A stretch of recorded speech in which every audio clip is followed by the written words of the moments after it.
you could turn a phrase into a weapon or a drug. You can be the outcast or be the backlash of somebody's lack of love. Or you can start speaking up. Sara Bareilles is a singer-songwriter who makes music that people kind of really want to hear. Sara Bareilles is a classic old-school singer-songwriter in the mold of a Carole King, a Billy Joel, James Taylor, or a Laura Nyro. She has sort of been this kind of like quiet little secret for years now. Her song Brave, which she co-wrote with Jack Antonoff from Fun, has really become this sort of slow-burning success story. A sort of underrated pop songwriter who probably works a little more in the vein of real sort of capital A artists than people want to give her credit for because of her hits and her major label status. Like, if you spend any time in pop culture, mainstream culture, and you see movies and you see television and you see ads and you consume mass media, you'll find yourself knowing quite a few Sara Bareilles songs, but in terms of capturing the conversation of the zeitgeist, that's not something Sara Bareilles does. I think everybody's surprised that the Blessed Unrest was nominated in this category. It wasn't like this huge hit album, and she only really had one major single to come off of it, so it is surprising.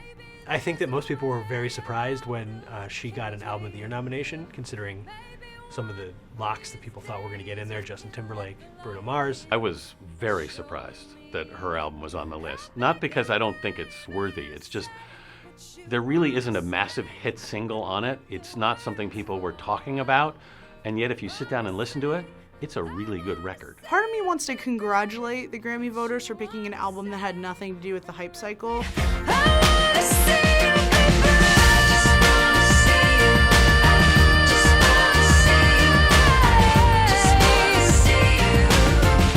Has a super powerful message, and I encourage anyone who is having a bad day to listen to that song as they leave the office, and they'll probably get some goosebumps and maybe even, you know, have a little cry in the elevator.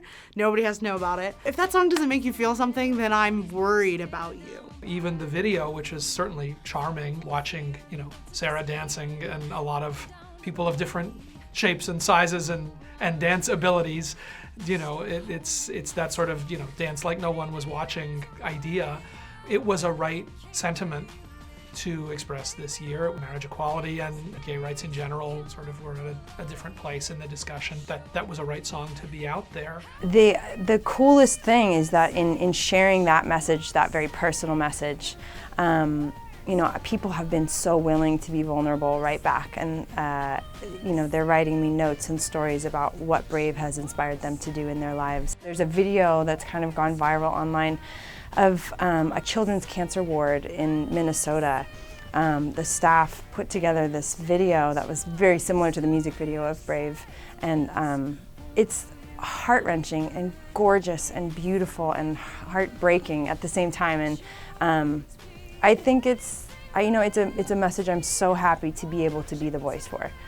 I got the eye of the tiger, a fighter, dancing through the fire, 'cause I am a champion. You know, I think the similarities between Brave and Katy Perry's Roar certainly got some more attention around that, including Katy Perry trying to get out in front of that and embrace it and say, I love that song, and her tweeting about Sara and bringing Sara Bareilles out to sing on some of the, you know, this benefit show that Katy did at the Hollywood Bowl. She actually squashed all of that talk as it was coming out, saying, Katy's my friend. When people started saying this, we talked about it and we were like, yeah, we don't see it, whatever. And she actually said, hey, it's good for business. If people want to talk about my song in relation to Katy Perry's song, which is, you know, #1, I'm cool with that.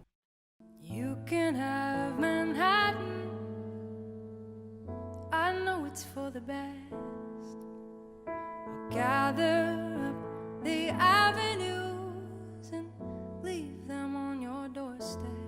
Sara Bareilles is not a celebrity, even after her TV time, you know, on a network show as a judge on the Sing Off. She certainly wasn't somebody in the gossip columns, somebody who's, you know, she's she makes her music and she keeps her head down. When you're up against Katy Perry and Miley Cyrus and Lady Gaga, it's easy to get overshadowed. And she has been, relatively speaking, even though she keeps writing great songs. She's somebody who just wants you to listen to her songs.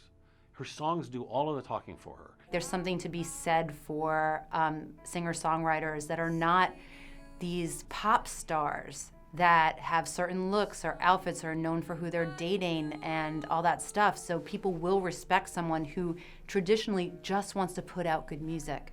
With pop stars, they all seem to become one and the same. It's like, how do they even differentiate themselves anymore? And it's like now people are just getting so sexed up that it's like, what's the next thing that they're gonna do? And you kind of forget about what the music is. You know, there is that very sort of, you know, post-Brill building, you know, real pop songwriting. Carole King, Billy Joel. What would you do if Billy Joel were coming up right now? How would you go break an artist like Billy Joel? Sara Bareilles, to her credit, has found a way to navigate that and surf that now for, you know, a number of years and a number of records. Doesn't try to break out of what her musical sensibility is or try to go do crazy stuff to get, you know, tabloid attention. Right now, it is not fashionable to be considered adult contemporary, particularly because most of the people who consume music, write about music, singles, are not adults, you know, they're young kids. So, yes, at the moment, she seems painfully unhip, given, you know, Avicii and Miley Cyrus, these people who are on the cutting edge. But, you know, she'll have the kind of career that exists long after these people are gone. Classify her how you will. She'll still be there at the end, you know. Begin to color in